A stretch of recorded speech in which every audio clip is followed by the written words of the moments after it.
بسم اللہ الرحمن الرحیم۔ ناظرین، کہا جاتا ہے کہ کتے کی پیدائش حضرت آدم علیہ السلام کی پتلے کی مٹی سے کی گئی تھی، جبکہ کچھ روایات میں کہا گیا ہے کہ کتے کی پیدائش حضرت آدم علیہ السلام کی تخلیق کے فوراً بعد ہوئی ہے۔ بلکہ روایات میں یہ بھی آیا ہے کہ جس گھر میں کتا ہو وہاں رحمت کے فرشتے داخل نہیں ہوتے۔ لیکن ناظرین، کتے کا ذکر مقدس کتاب قرآن پاک میں بھی آیا ہے اور کہا جاتا ہے کہ دنیا کا واحد جانور جو جنت میں جائے گا وہ جانور کتا ہی ہوگا۔ لہذا ان سب باتوں کو مد نظر رکھ کر آج کی اس ویڈیو میں آپ جان پائیں گے کہ کتا کس شکل میں جنت میں داخل ہوگا اور اصحاب کہف کے ساتھ غار میں آخر کتے کو ہی کیوں بھیجا گیا۔ حضرت آدم علیہ السلام کی تخلیق کے فوراً بعد کتے کو پیدا کرنے کی وجہ کیا بنی تھی۔ ویڈیو میں آپ کو یہ بھی بتائیں گے کہ کتے اور شیطان میں ایسا کیا تعلق ہے کہ جس کے سبب مذہب اسلام کتے کو گھر میں پالنے سے منع کرتا ہے، اور آخر کتا انسان پر کیوں بھونکتا ہے۔ ناظرین، سب سے پہلے تو یہ جان لیجئے کہ جس گھر میں کتا ہو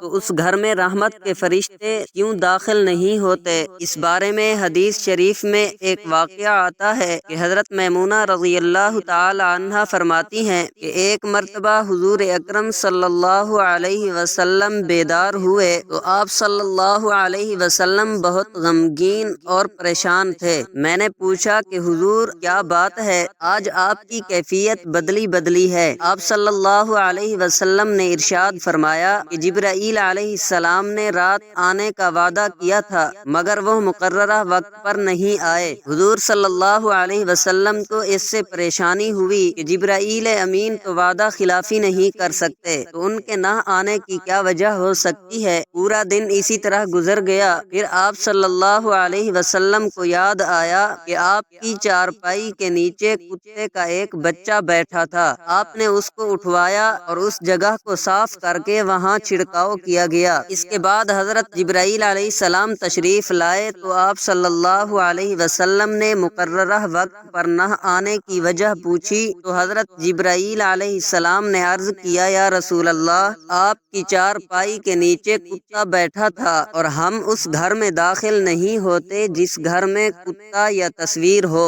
بلکہ ایک اور حدیث میں یوں ملتا ہے کہ حضور صلی اللہ علیہ وسلم نے ارشاد فرمایا، جو شخص شکار یا ریوڑ کی حفاظت یا کھیتی کی حفاظت کے علاوہ کتا پالتا ہے تو اس کے اجر سے ایک قیراط کم کیا جاتا ہے۔ ناظرین، ثابت ہوا کہ گھر میں فرشتوں کے نہ ہونے اور برتن ناپاک کرنے اور دوسری بہت سی وجوہات پر کتا گھر میں رکھنے سے منع کیا گیا ہے۔ جب گھر میں کتا پالا ہوا ہوتا ہے تو وہ گھر والوں کی بے خبری میں کھانے پینے کے برتن وغیرہ میں منہ ڈال دیتا ہے، اور ظاہر ہے گھر والے چونکہ بے خبر ہوتے ہیں اس لیے وہ ان برتنوں کو دھوئے مانجھے بغیر ان میں کھاتے پیتے ہیں۔ لیکن مذہب اسلام نے صرف 3 صورتوں میں کتا رکھنے کی اجازت دی ہے، یعنی کھیتی باڑی یا مویشیوں کی حفاظت کے لیے کتا پالا جا سکتا ہے۔ ناظرین، کتے کی پیدائش کے متعلق یہ بھی جان لیجئے کہ مذاہب کی قدیم کتابوں میں لکھا ہے کہ ابلیس یعنی شیطان جن تھا، اور اللہ تعالی نے اس کی عبادات کے باعث اسے فرشتوں میں شامل کر لیا تھا اور اسے ان کا سردار بنا دیا تھا۔ اس کے بعد اس کی ریاضت کا سلسلہ جاری رہا۔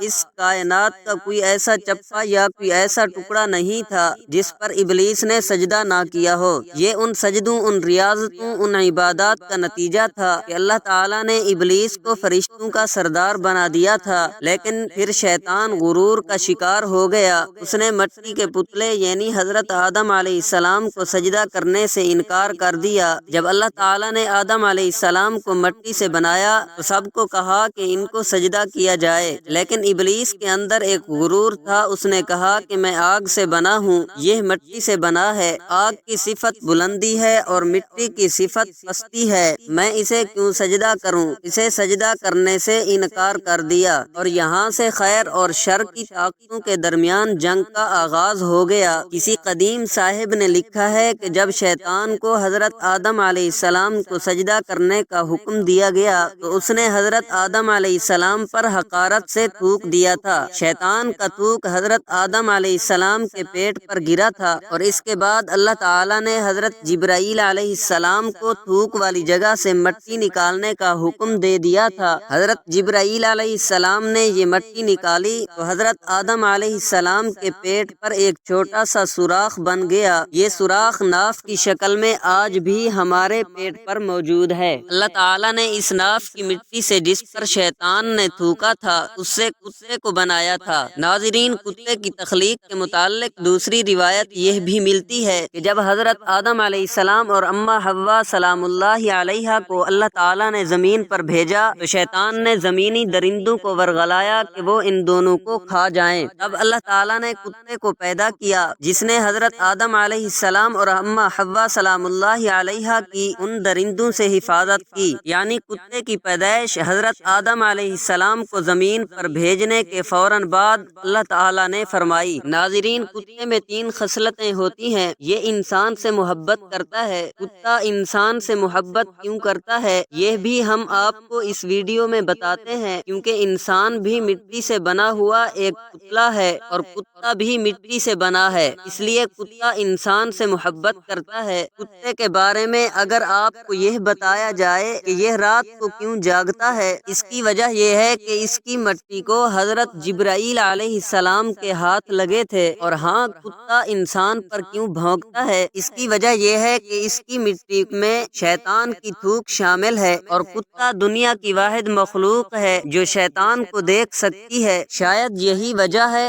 کہ رات کے اندھیرے میں کب شیطانوں کے قافلے آسمان سے اترتے ہیں آسمانوں سے اترتے ہیں تو کتے اوپر منہ اٹھا کر ایک خوفناک آواز نکالتے ہیں۔ ناظرین، غیر مسلم اقوام خاص کر یورپ میں تو ہر کتے کو گھر کا ایک فرد سمجھا جاتا ہے۔ جن خواتین نے یہاں کتے پالے ہوتے ہیں تو وہ کہتی ہیں اگر تمہیں مجھ سے محبت ہے تو میرے کتے سے بھی محبت کرنا ہوگی، یہاں تک کہ اب یورپ میں کتوں سے محبت حرام کاریوں میں بدل چکی ہے۔ بس یہ بات یاد رکھیے کہ کتا چاہے کتنا ہی وفادار کیوں نہ ہو، اگر آپ نے کھیتی کی حفاظت، شکار اور جانوروں کے ریوڑ کی حفاظت کے لیے نہیں پالا تو روزانہ آپ کے اجر سے ایک قرات کم کیا جائے گا۔ یہ بھی یاد رکھیں، حضور اکرم صلی اللہ علیہ وسلم نے ایک قرات کو احد پہاڑ سے تشبیہ دی ہے۔ اب آپ خود اندازہ کر لیجئے کہ کس قدر آپ اجر روزانہ گنوا رہے ہیں۔ اللہ تعالیٰ نے سورہ اعراف میں بلعم بن باعورہ جو کہ ایک نیک اور عابد شخص تھا، پھر اس نے اپنے نفس کی لذت اور دنیا پرستی کے کام شروع کیے تو اللہ تعالیٰ نے اس کو کتے سے تشبیہ دی ہے اور وہ روز قیامت کتے کی شکل میں دوزخ میں داخل ہوگا اور اصحاب کہف کا کتا بلعم بن باعورہ کی شکل میں جنت میں جائے گا۔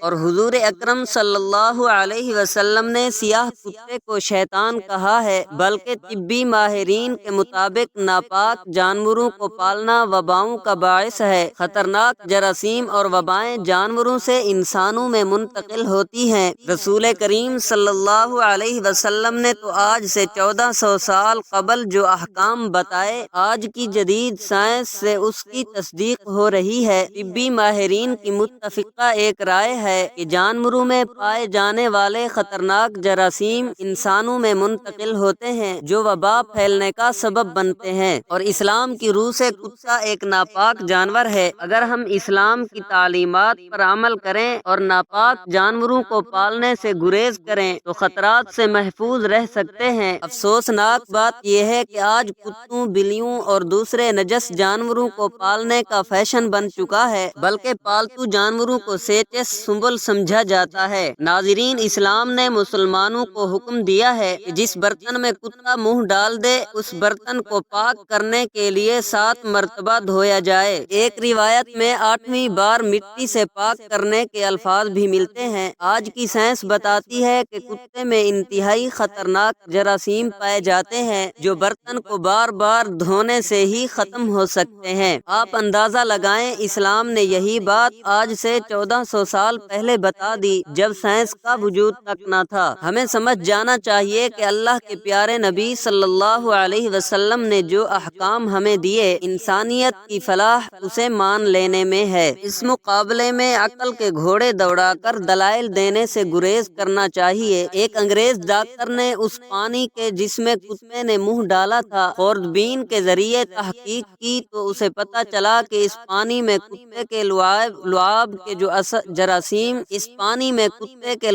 کے جو جراثیم آتے ہیں وہ مٹی کے سوا کسی اور چیز سے نہیں مرتے، کیونکہ مٹی میں نشادر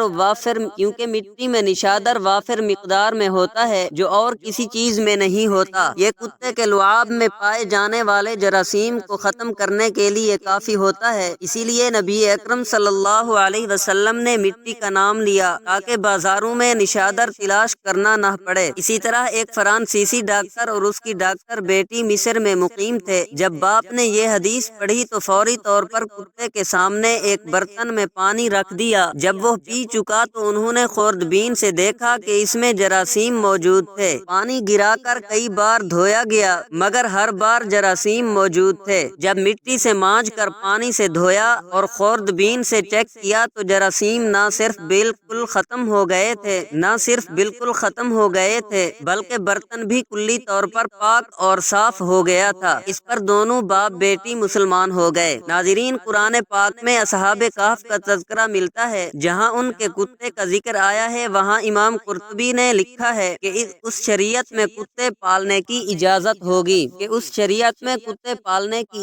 ہوگی، اس لیے انہوں نے کتا ساتھ لیا ہوگا یا کسی کی بکریوں کی حفاظت کے لیے تھا۔ اور پھر احکام ایسے ہوتے رہتے ہیں کہ مختلف شریعتوں میں فروعی احکام مختلف دیے گئے۔ بہرحال اصحاب کہف کے واقعے سے کتے کو پالنے کے جواز پر استدلال کرنا درست نہ ہوگا۔ اسی طرح مفسرین کرام نے جہاں اصحاب کہف کا ذکر کیا ہے تو اس بات کی بھی وضاحت فرمائی ہے کہ اصحاب کہف کا کتا صلح کے ساتھ رہا۔ اس کی برکت سے اللہ پاک نے قرآن مجید میں اس کا ذکر فرما دیا۔ یہ اس کتے کی جزوی فضیلت تھی۔ اصحاب کہف کے کتے سے متعلق کتے کی فضیلت پر استدلال کرنا درست نہیں۔ ناظرین، یہاں قابل غور بات یہ بھی ہے کہ اللہ تعالیٰ اور اس کے رسول نبی کریم صلی اللہ علیہ وسلم نے انسانوں کے لیے جو احکام بتائے ہیں وہ ہر لحاظ سے انسانوں کے لیے مفید ہیں۔ ایک مسلمان کے لیے یہ بات کافی ہونی چاہیے کہ اللہ تعالیٰ نے اس کام سے رکنے کا حکم دیا ہے، کیونکہ ایک مومن کی شان یہ ہے کہ اللہ تعالیٰ کے نبی صلی اللہ علیہ وسلم نے جس کام کرنے کا حکم دیا ہے وہ کرے اور جس کام سے منع کیا ہے اس سے رک جائے۔ اس کا نام اطاعت ہے اور اس سے انحراف نافرمانی کہلاتا ہے۔ اگر ہم عقل اور محض شوق کی بنیاد پر وہ کام کرنا شروع کر دیں گے جس سے منع کر دیا گیا ہے تو اس کا نتیجہ سوائے نقصان کے کچھ نہیں ہوگا۔ اللہ تعالیٰ سے دعا ہے کہ اللہ تعالیٰ ہمیں حضور صلی اللہ علیہ وسلم کے بتائے ہوئے طریقے کے مطابق زندگی گزارنے کی توفیق عطا فرمائے اور اللہ تعالیٰ ہمیں پاک صاف رہنے والا بنائے اور اللہ تعالیٰ ہمیں ناپاکی اور گندگی سے محفوظ رکھے۔ آمین ثم آمین۔